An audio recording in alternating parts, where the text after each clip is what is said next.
Bom, é que trobe nossa organizar liderado suas de 2 anos.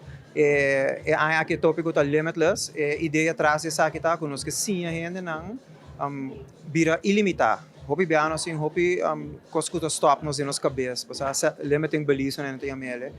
Tá algo que nós tá pensa na área que para progressar, digo kita hopi dia sei nang dos febo mês.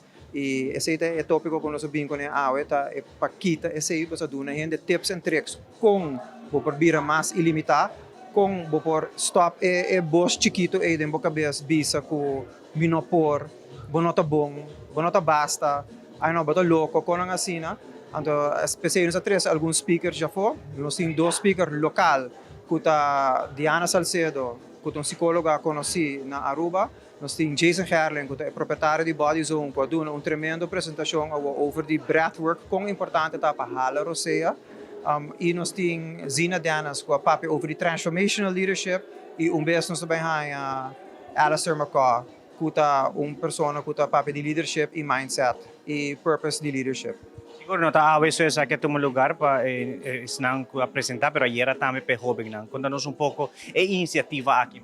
Bom, 2 anos passar, agora nós três speaker, agora nós bem com Trent Shelton.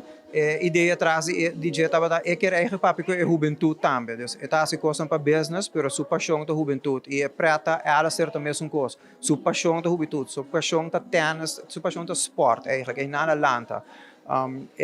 Ela treina ainda na maneira para Paris Saint-Germain, ela treina Roger Federer, Cristiano Ronaldo, aí ela mostrou nos tour portret nang dus ideia ora nosso papi over de liderazgo robe mas bisa porque papi que youth é de bang assim dus ora nossa ciele para jovem nang nós invitar também outros speakers tem totalmente outros speakers quando nós bem com eles nós tem Ethan Westra que é olímpico nós tem Camila Damers que estava hoofd de delegação olímpica aqui nós tem Francis Dow que é assistant director de uma companhia aqui que é tennis collegiately e nós tem Sherwin Howell que é dono de uma technical company aqui na que é baseball de college a ideia traz evento aqui tá que se o sport botar líder botinha disciplina e o sport se não chega vira Zanderboer se não chega vira Dumfries bijvoorbeeld que astro sportstar bopa chega hopi leo de mundo de business dus é nanos que para abre muito não o não que sigue duro sigue bem pero se não vira esse aí tem hopi gente successful que bobo vira maneira